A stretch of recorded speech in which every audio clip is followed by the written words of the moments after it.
The promise that changed everything. Nida Foster never imagined that a single conversation in a hospital room would change the course of her life forever. She had always been a fiercely independent woman, content with her structured life as a high school English teacher. She had her own little home, a predictable routine, and a circle of close-knit friends. It wasn't a grand life, but it was hers.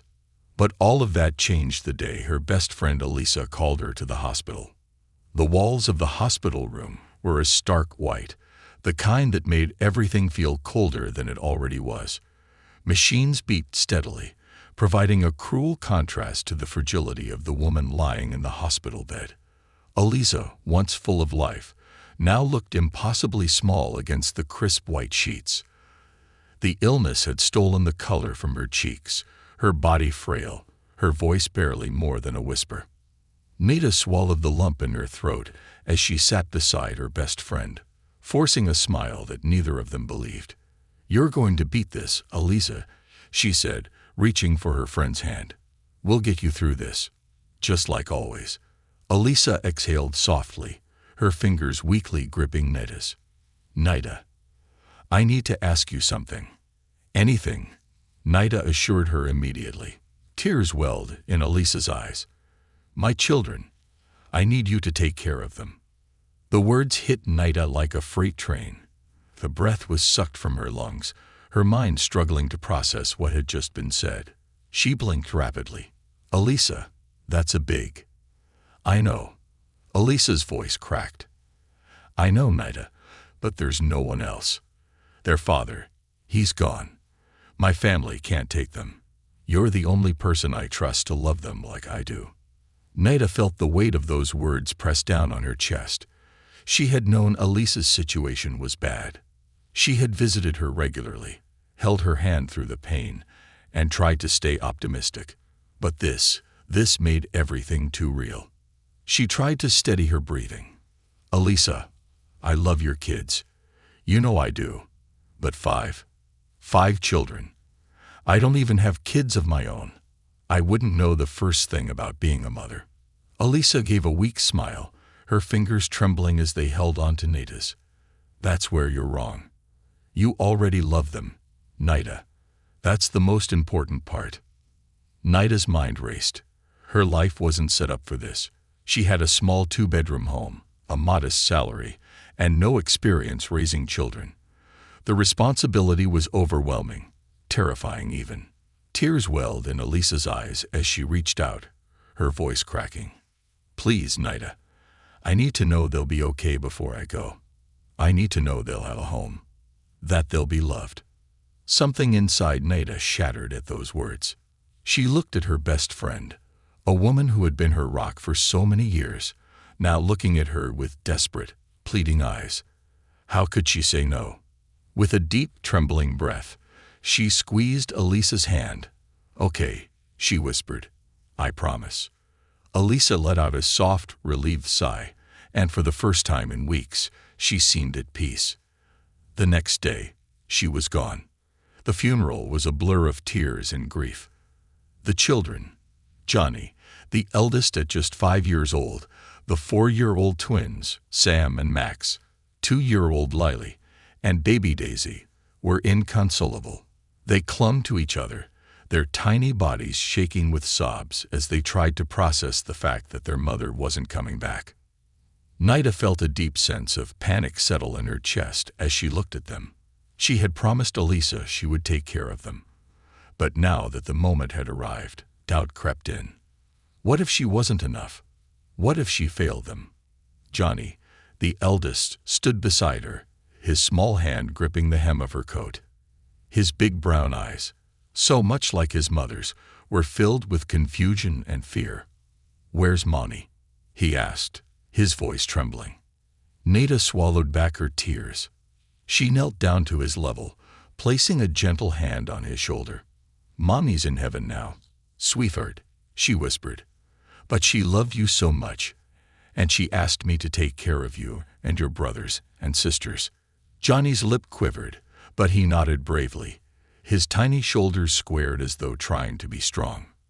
That night, Nida drove the children to her small home, her heart heavy as she listened to their soft sniffles in the backseat.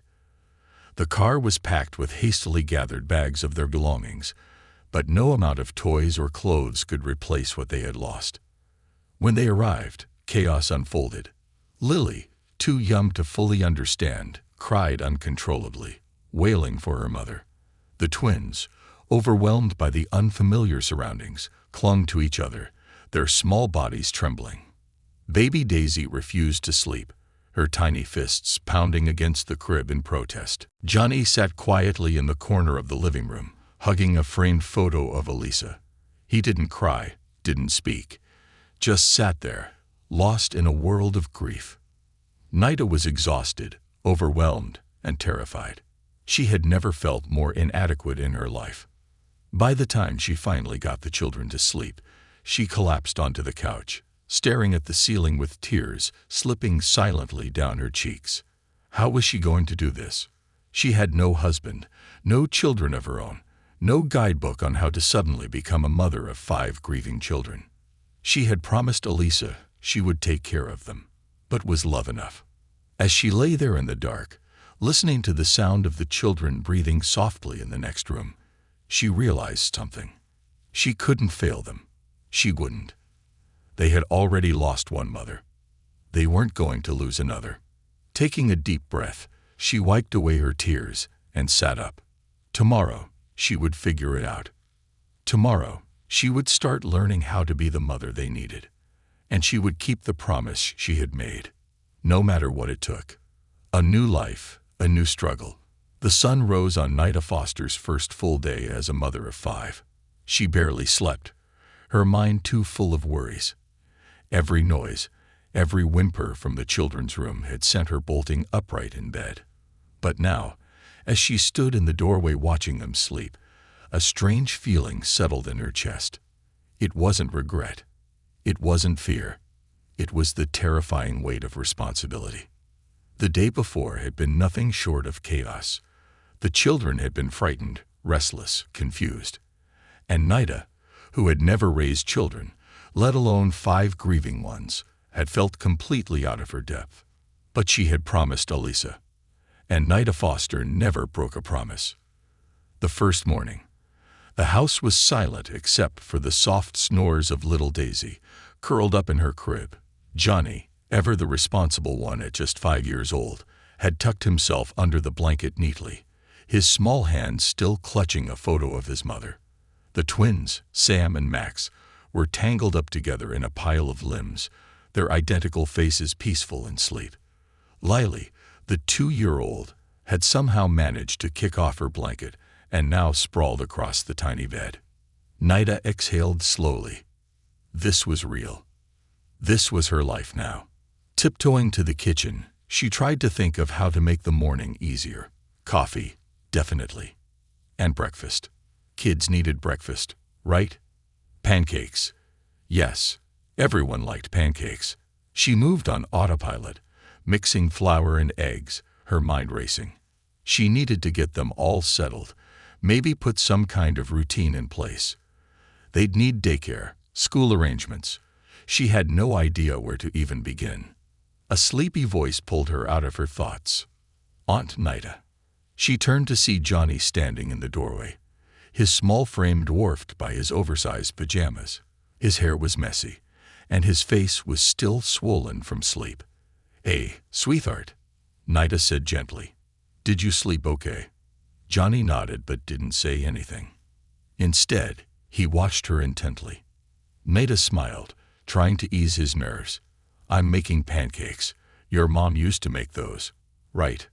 Johnny's lip quivered, and for a second, she thought he might cry. She made them with chocolate chips, he whispered. Nida's heart clenched. She hadn't thought of that. She turned back to the counter, grabbed the bag of chocolate chips from the pantry, and sprinkled them into the batter. Well then, chocolate chip pancakes it is. Johnny didn't say anything, but when she glanced at him, she saw the smallest flicker of something. Relief, maybe, in his expression. The rest of the morning was less smooth. Sam and Max refused to eat unless their pancakes were cut in perfect circles. Lily had an absolute meltdown when she realized her mother wasn't there to dress her. And Daisy was just inconsolable. Nida tried everything, rocking her, singing to her, even walking her around the house in desperation, but nothing worked. By the time breakfast was over, the kitchen looked like a war zone. Syrup stuck to the table. Lily had somehow managed to get pancake batter in her hair, and the twins were currently throwing their napkins at each other. Nida pressed her hands against her temples. She had survived one meal. Only about 1,000,000 more to go. The first outing. Despite the disaster of breakfast, Nida knew they couldn't stay cooped up in the house forever. The kids needed fresh air, and she needed to figure out what her next steps were. So she did what she always did when she was overwhelmed. She made a list. Take the kids to the park. Let them burn some energy. Stop by the grocery store. They were already running low on milk. Call the school district. Find out what she needed to do to enroll Johnny and the twins. Simple, right? Wrong. Getting 5 kids dressed and out the door was a battle she hadn't anticipated. The twins refused to wear anything other than their superhero costumes. Lily had a screaming fit because she wanted to wear her mother's old scarf. And Daisy cried through the entire process. By the time they made it to the car, Nida felt like she had run a marathon. The park was a much-needed relief. The moment their little feet hit the playground, the twins took off, racing toward the slides. Lily, still pouting, clung to Nida's leg before hesitantly wandering off to sit on the swings. Johnny, however, stood frozen beside her, his small hands shoved into his pockets. "Don't you want to play, sweetheart?" Nida asked softly. Johnny shook his head. "Mom always watched us from that bench," he mumbled, pointing to an old wooden bench near the playground's edge. Nida's throat tightened. She walked over to the bench and sat down. "Then I'll watch from here too." Johnny hesitated before slowly climbing up beside her. They sat in silence, watching the others play. "You don't have to do this," Johnny finally said. His voice was so small, so hesitant, that it made Nida's heart ache. She turned to face him. "Do what?" "Take care of us," Johnny said, his fingers gripping the hem of his shirt. "You didn't have to say yes to Mom." Nida's chest squeezed. She reached out, gently smoothing his messy hair. "Yes, I did, sweetheart," she said softly. "Because she was my best friend, and because I love you." Johnny swallowed hard, looking away. For a long moment, he said nothing. Then he whispered, "I miss her." Nida wrapped an arm around his shoulders, pulling him close. "Me too, sweetheart," she murmured. "Me too." A rocky start. The rest of the day was a blur of small battles. Grocery shopping was a disaster. Sam and Max tried to sneak candy into the cart. Lily threw a tantrum over cereal, and Daisy cried whenever Nida stopped pushing the cart. By the time they got home, Nida felt like collapsing. Instead, she pushed through. She made dinner, which was met with mixed reviews, gave the kids baths, which ended in more water outside the tub than in it, and somehow managed to get them all tucked into bed. When she finally sat down on the couch, exhaustion hit her like a truck. Her life had completely changed overnight. She was responsible for 5 children, 5 tiny, grieving hearts that were relying on her for love, security, and stability. She had no idea what she was doing, but she knew one thing. She wasn't going to give up on them. She couldn't. As she closed her eyes, exhaustion pulling her under, she could still hear Elisa's voice in her head. "You already love them, Nida. That's the most important part." And for now, that was enough. The breaking point. The days blurred together in a haze of exhaustion. Nida had always thought of herself as a capable, organized woman, but nothing in her life had prepared her for the relentless, never-ending demands of parenting 5 children, especially 5 grieving, confused, and emotionally fragile children. Her days started before the sun was even up and ended long after the last bedtime story had been read. Mornings were chaotic, afternoons were exhausting, and nights were the worst. That was when the loneliness crept in, when the silence of the house reminded her just how much her life had changed. Nida was drowning, and she was terrified. The first signs of trouble. Balancing her job as a high school teacher with caring for the children was like juggling fire. She would wake up before dawn, pack 5 lunches, scramble to get the kids dressed and out the door, then rush to work, already exhausted before the first bell rang. She'd teach all day, worrying constantly about the children, then come home to face a new wave of challenges. Homework, tantrums, dinner, bedtime struggles. She had no time for herself, no room to breathe. And slowly, the cracks began to show. She was late to work, twice in 1 week. She forgot about Johnny's parent-teacher conference, earning a disapproving look from his teacher. She missed a deadline for a school assignment for the twins, which led to Max breaking down in tears because he didn't want to disappoint his teacher. Worst of all, she snapped. It was a Thursday evening, and everything was falling apart. The twins were fighting over a toy. Lily was screaming because she wanted cookies before dinner. Daisy wouldn't stop crying, and Johnny was watching it all with his usual quiet, withdrawn expression. Nida had been trying to cook, her mind racing with worries about work and money, and how she was going to keep up with everything. Then, the pot on the stove boiled over. Scalding water hissed against the burner, steam billowing into the air. It was the last straw. Enough. Nida's voice rang out, sharp and loud, stopping all the children in their tracks. The room fell silent. The twins' eyes widened in shock. Lily's lip trembled. Johnny just stared at her. Nida's chest heaved as she realized what she had done. She had yelled. She had let her frustration boil over. And now the children, already fragile, already hurting, were staring at her like she had just shattered the little world they were trying to rebuild. Regret hit her like a tidal wave. She knelt down immediately, forcing herself to breathe. "I'm sorry," she whispered. "I didn't mean to yell. I'm really tired." Johnny's gaze softened, but he didn't say anything. Instead, he reached out and took Daisy from her arms, gently rocking the crying baby as if he had done it 1,000 times before.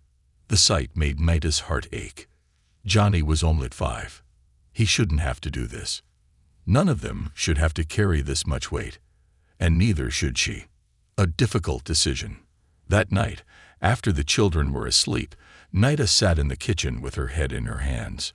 She couldn't do this alone. She needed help. She grabbed her phone and dialed the one person she knew would have an answer, her boss, Principal Harris. The call rang twice before a familiar voice answered. "Nida, is everything all right?" Nida exhaled slowly. I need to take a leave of absence." There was a pause. Then, "Nida, I know things have been tough for you since Elisa passed, but are you sure? Teaching is your passion." A lump formed in Nida's throat. "I know, but right now, my kids," she hesitated, surprised by how easily the word had come. "They need me, and I need to figure out how to be the mother they deserve." There was silence on the other end. Then, a soft sigh. "I understand, Nida. Take all the time you need." As she hung up, Nida felt a strange mix of emotions. Relief, fear, uncertainty. She had no idea how she was going to make this work financially.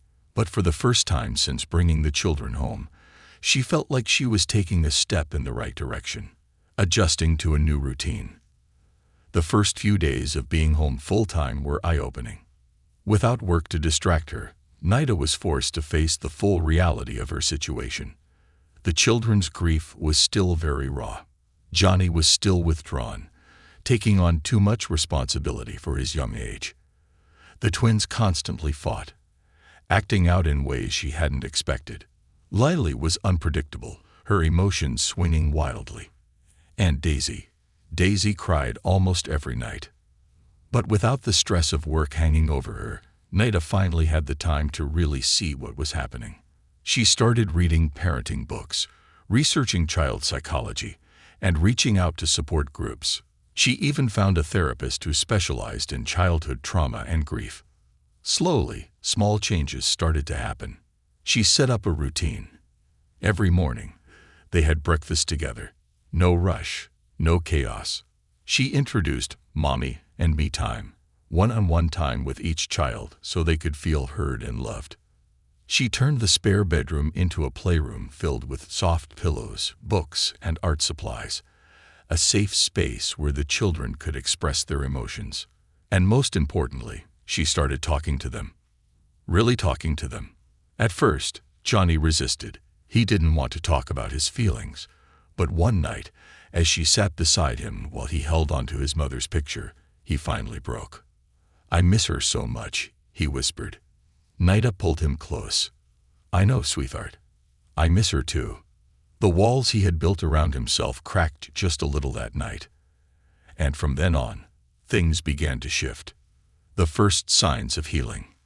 One afternoon, as Nida was folding laundry, she heard laughter. Real, genuine laughter. Her heart leaped. She peeked around the corner to find the twins chasing Lily around the living room, their faces lit up with joy. It was the first time since they had come to live with her that she had heard them laugh like that. Tears burned in her eyes. She was doing something right. It wasn't perfect. There were still hard days, still tantrums, and setbacks. But for the first time, she felt hope. Maybe she could do this after all. An unexpected letter. Just as she was starting to feel like she was getting a handle on things, a letter arrived in the mail. It was from an unknown sender, addressed specifically to her. With shaking hands, she opened it. "Dear Nida, we are reaching out to inform you of the foundation established by your late friend, Elisa." Nida's breath hitched. She kept reading, her heart pounding.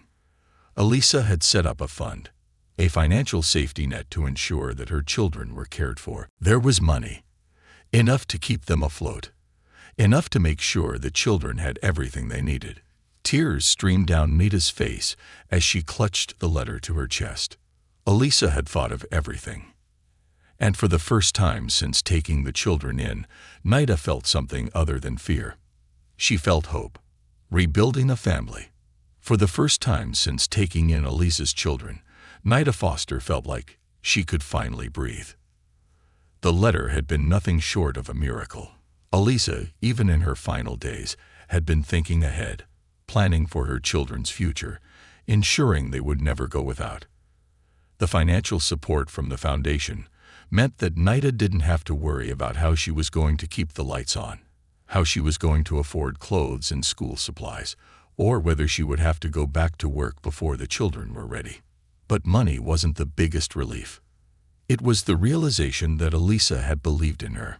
That belief had been woven into every word of the letter. "You are the only person I trust, Nida. I know you will love them as I do." Nida clutched the letter to her chest, fresh tears slipping down her cheeks. Elisa had known. She had known how hard this would be, how much Nida would doubt herself, how overwhelmed she would feel. And yet she had still chosen her. It was time for Nida to stop doubting. It was time to stop just surviving. It was time to start truly building a family, a new beginning. The first thing Nida did with the financial relief was invest in a bigger home. Her little 2-bedroom house had been fine when it was just her, but 5 children needed space. She wanted them to have room to grow, a backyard where they could play, and bedrooms that weren't crammed with bunk beds and boxes of toys. The search was exhausting. She wanted the perfect house, something warm and welcoming, something that felt like home. Then, one morning, she found it. A cozy 2-story house with a big front porch, a backyard filled with oak trees, and enough space for everyone to have their own room. The moment she walked through the front door, she knew. This was it. Moving was chaos. Boxes everywhere, furniture being hauled in and out, kids running wild with excitement. But Nida didn't mind. She let the children pick their own rooms, decorate their own spaces. She watched as Johnny carefully unpacked his books, as the twins bounced on their new beds, as Lily found the perfect windowsill to sit on while she colored. It was the first time in a long time that she saw joy in their eyes. It felt right, like a fresh start, strengthening bonds.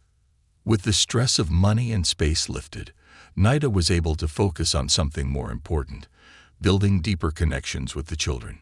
She knew they still felt like guests in her life. That had to change. So, she made an effort. She created new traditions: Friday movie nights with popcorn and sleeping bags in the living room, Sunday pancake breakfasts where they all cooked together, and Saturday afternoons at the park. She made time for each of them individually. She took Johnny to the bookstore and let him pick out as many books as he wanted. She spent hours playing superheroes with Sam and Max, letting them tackle her onto the couch as they defeated the evil villain.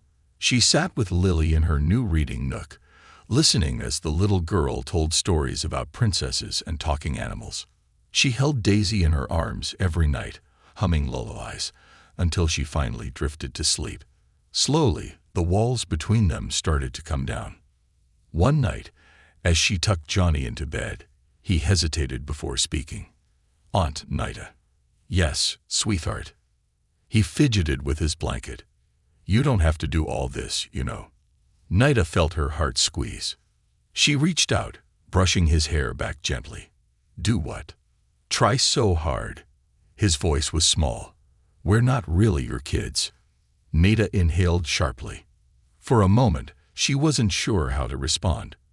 Then, she cupped Johnny's face in her hands, looking straight into his deep brown eyes. "Listen to me, Johnny. You are mine.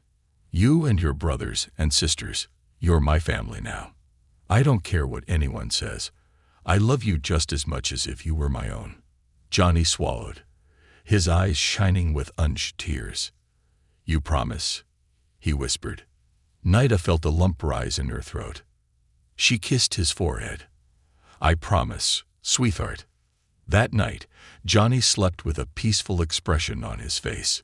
It was the first time since Elise's death that he didn't clutch his mother's picture as he drifted off, facing the outside world. As much progress as they had made at home, the outside world wasn't as kind. The first real challenge came at school. Johnny got into his first fight. It happened during recess. A boy from his class had made a cruel remark, something about how he and his siblings weren't really Nida's kids, how they didn't belong with her. Johnny had punched him. When Nida got the call from the school, she was mortified. She rushed to pick him up, ready to lecture him about using his words, about how violence wasn't the answer. But when she saw him sitting outside the principal's office, his little fists clenched, his face red and angry, her heart softened. She knelt beside him, placing a hand on his knee. "Want to tell me what happened?" Johnny's jaw tightened. He said, "You're not my real mom." Nida's breath caught. She exhaled slowly. "And that made you angry?" Johnny's eyes darkened. "Because he's wrong." Something inside Nida broke. She pulled him into her arms, holding him tight. "You don't have to prove anything to anyone, sweetheart," she whispered. "We know the truth. That's all that matters." Johnny sniffled, nodding. The principal gave him a warning, but no serious punishment was given. Still, Nida knew this wouldn't be the last time they faced this. People would always have opinions, but she wouldn't let that change what they had. A surprise that changes everything. One evening, as Nida was folding laundry, Johnny and the twins appeared in the doorway, looking nervous. "What's up, boys?" she asked, raising an eyebrow. Johnny took a deep breath. We've been talking, and we wanted to ask you something." Nida set down the clothes, giving them her full attention. "All right, I'm listening." Johnny glanced at his brothers before turning back to her. "Can we call you Mom?" Nida's breath caught in her throat. Her vision blurred as tears filled her eyes. She opened her mouth, but no words came. Then she pulled them all into a hug, holding them close. "Oh, my darlings," she whispered, her voice breaking. "Nothing would make me happier." The next morning, for the first time, Johnny ran into the kitchen and greeted her with a beaming smile. "Good morning, Mom." And just like that, everything changed. Nida had made a promise.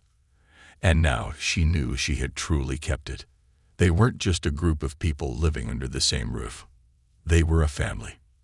And nothing could ever take that away. A family forged in love. The morning after Johnny first called her mom, Nida felt something shift in the air. It was small, just a whisper of change. But it was real. For the first time since she had taken them in, the house didn't feel like it was holding its breath. The weight of grief still lingered, yes, but now it was accompanied by something else. Something softer. Hope. And as the days turned into weeks, that hope began to bloom. Building a new life. The children had fully settled into the new house, and with the extra space, Nida decided it was time to make it feel like a real home. She let each of them pick out decorations for their rooms. Lily chose pink everything. Pink curtains, pink bedspread, pink stuffed animals that overflowed onto the floor. The twins picked superhero posters, action figures lining their bookshelves like soldiers ready for battle. Johnny kept his space simple, just a cozy bed, a reading nook, and a shelf filled with books. But Nida noticed he had hung up a framed picture of her and Elisa on his nightstand. That alone made her eyes mist with tears. Then there was the backyard.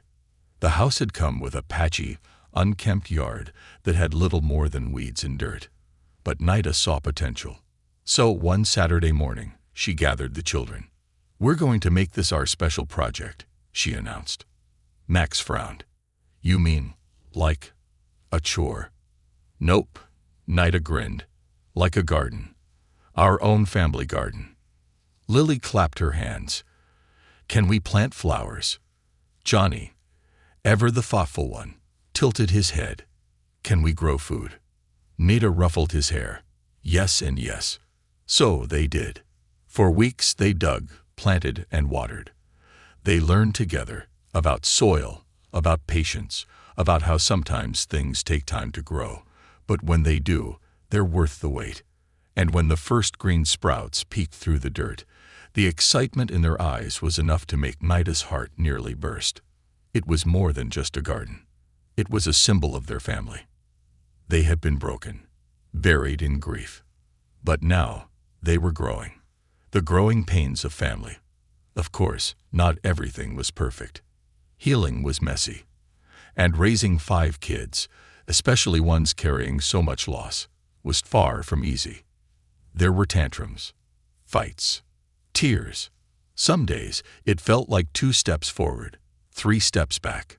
Johnny still had moments where he pulled away, where he acted like he needed to be the one taking care of everyone. The twins had boundless energy and no filter, often pushing limits and testing Nida's patience.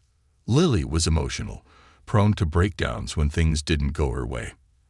And Daisy, sweet, innocent Daisy, was still learning to navigate a world where her mother wasn't there. One evening, Nida found Johnny sitting on the front steps, staring at the sky. She sat beside him, waiting. After a long silence, he whispered, "Do you think she'd be proud of me?" Nida swallowed the lump in her throat. "Oh, sweetheart," she said, wrapping an arm around him. "She'd be so proud." Johnny leaned into her, just a little. "I still miss her," he admitted. "I do too."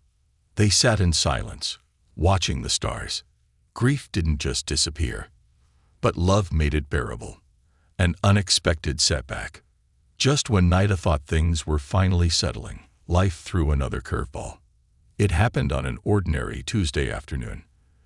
The kids had just come home from school, backpacks tossed by the front door, voices filling the house as they shared the day's events. Then the phone rang.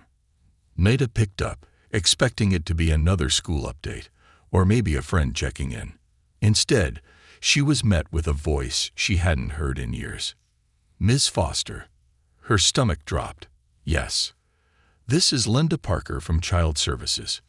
Nida's grip on the phone tightened. "I'm calling regarding the custody of Elisa Moore's children."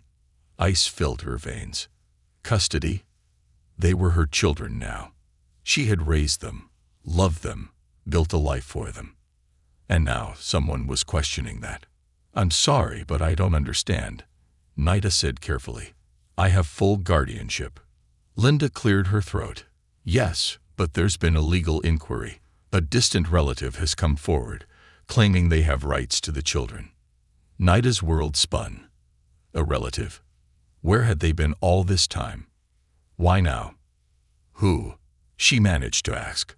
I can't disclose details just yet, Linda replied. But we need to investigate. I understand this is difficult, but we'll need to schedule a home visit soon. The moment she hung up, Nida felt like the ground had been ripped out from beneath her. This wasn't happening. She couldn't lose them. Not after everything. A family worth fighting for. That night, as the kids sat around the dinner table, laughing and joking like nothing had changed, Nida felt like she was holding on to something fragile. She wanted to protect them from this. She wanted to pretend that nothing was wrong. But deep down, she knew she couldn't. They deserved to know the truth. So, after dinner, she gathered them in the living room. I need to talk to you all about something important, she said gently. The room fell silent. She took a deep breath. I got a call today. Someone from Child Services. Johnny stiffened. The twins glanced at each other. Lily hugged her stuffed animal tighter. They said that a relative of your mom's has come forward, claiming they might want custody. Silence. Then, Johnny's voice, sharp and angry. What? I don't know the details yet, Nida admitted, but I want you to know something. She looked at each of them, her heart aching with love. No matter what happens, I will fight for you. I will do everything in my power to keep you here with me, because this is your home. And I am your mother, in every way that matters. Lily's eyes filled with tears. But what if they take us away? Nida reached out, pulling her into her lap. They won't, she whispered. I won't let them. Johnny clenched his fists. We don't want anyone else. We want you. His voice cracked at the end, betraying just how much fear he was holding in. Nida held out her arms, and in an instant, all five of them piled into her embrace, clinging to her as if she were the only thing keeping them anchored. Maybe she was. That night, as Nida sat alone after they had all gone to bed, she stared at the letter from Elisa. She had made a promise, and now she would fight to keep it. No one was taking her children. Not now. Not ever. The battle for family. Nida Foster had spent the last year proving to 5 children that she was enough. Enough to wipe away their tears.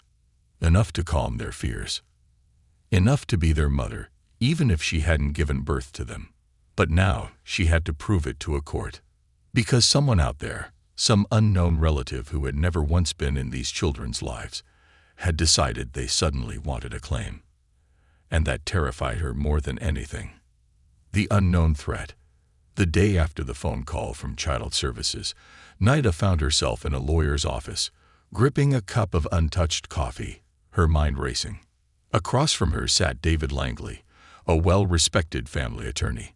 He was flipping through the paperwork she had provided, nodding occasionally before finally looking up. All right, Ms. Foster, he said, adjusting his glasses. Let's talk about what we're dealing with. Nida exhaled. Do we even know who this relative is? Langley nodded. It's Elisa's distant cousin, a woman named Margaret Caldwell. The name meant nothing to Nida. I've never heard of her, she admitted. Did Elisa even know her? Langley's lips thinned. Margaret lives in another state.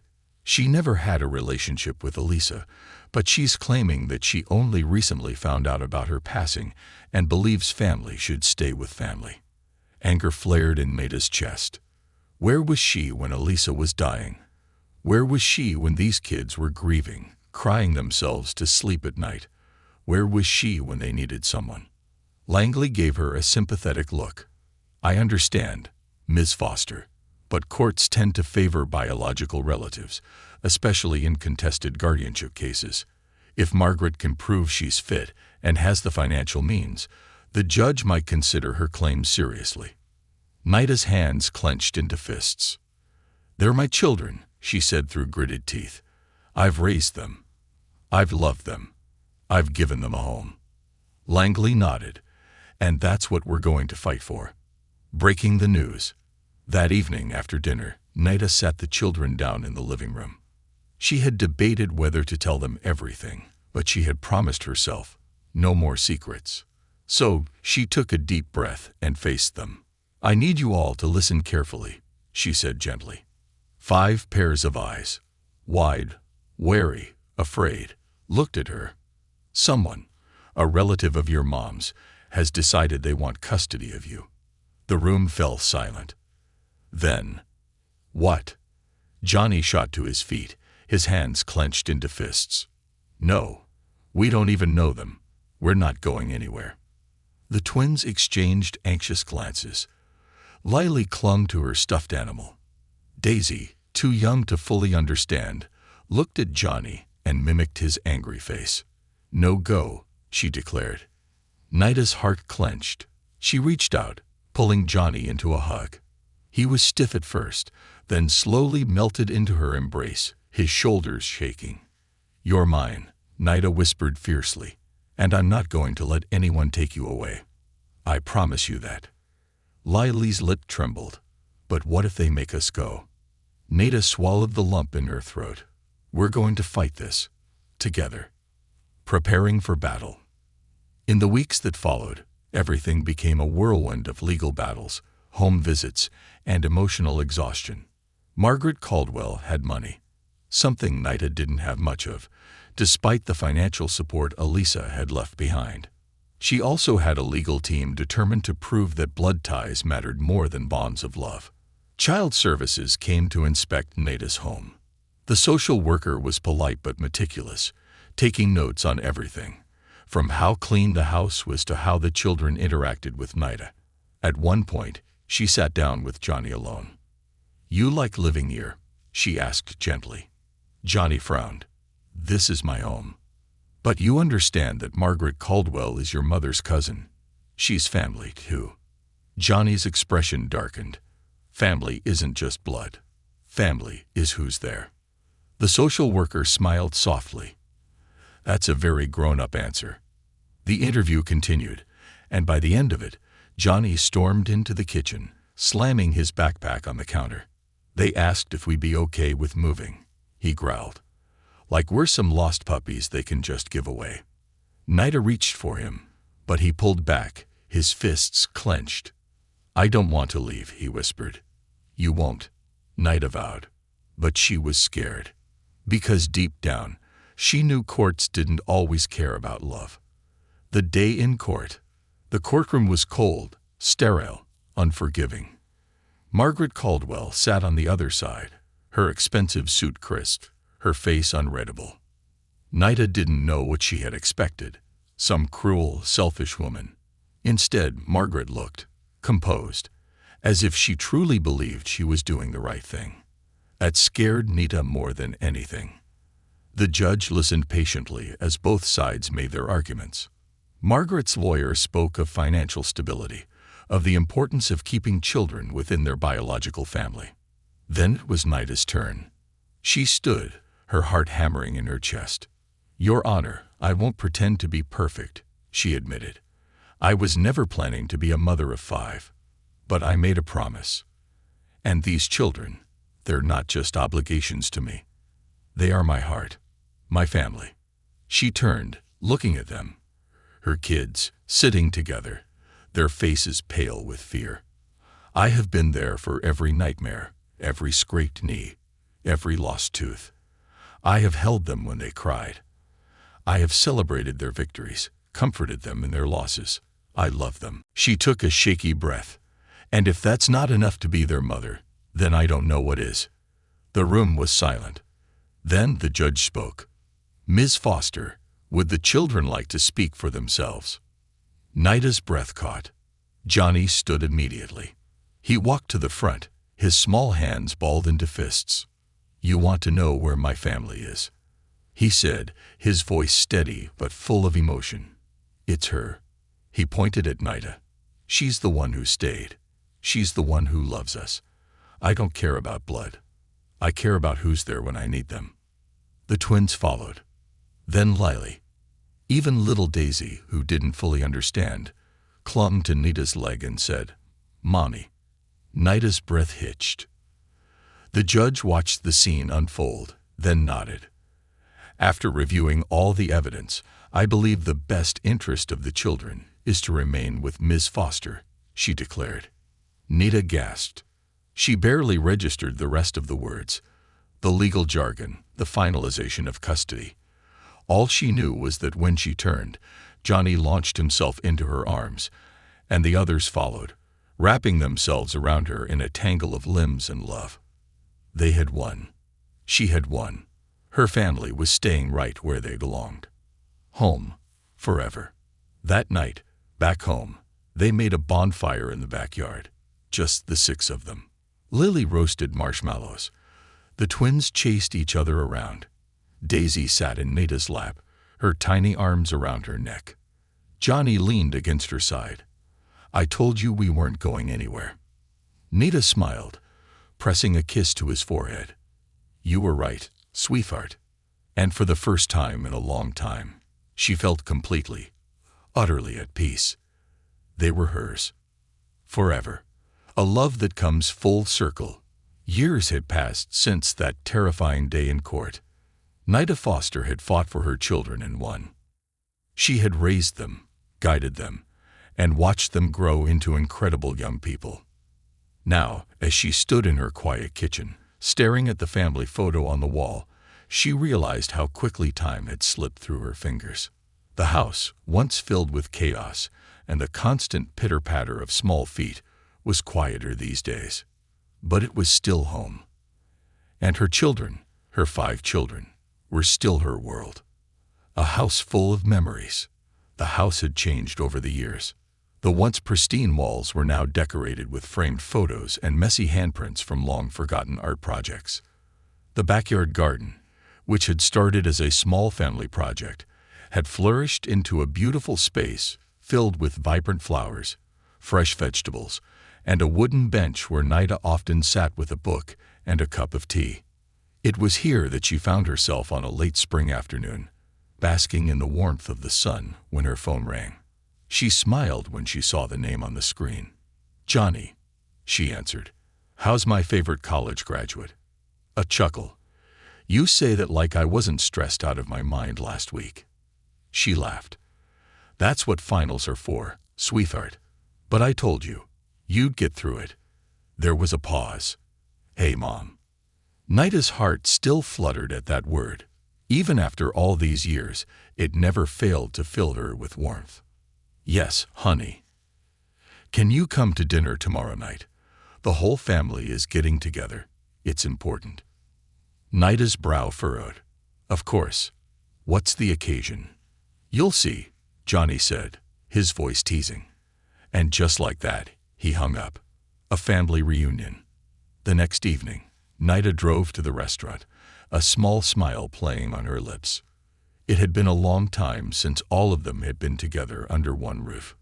Johnny was now 22 and had just graduated from college with a degree in education. Sam and Max, now 20, had taken very different paths. Sam had gone into business, while Max had become a physical therapist, helping athletes recover from injuries.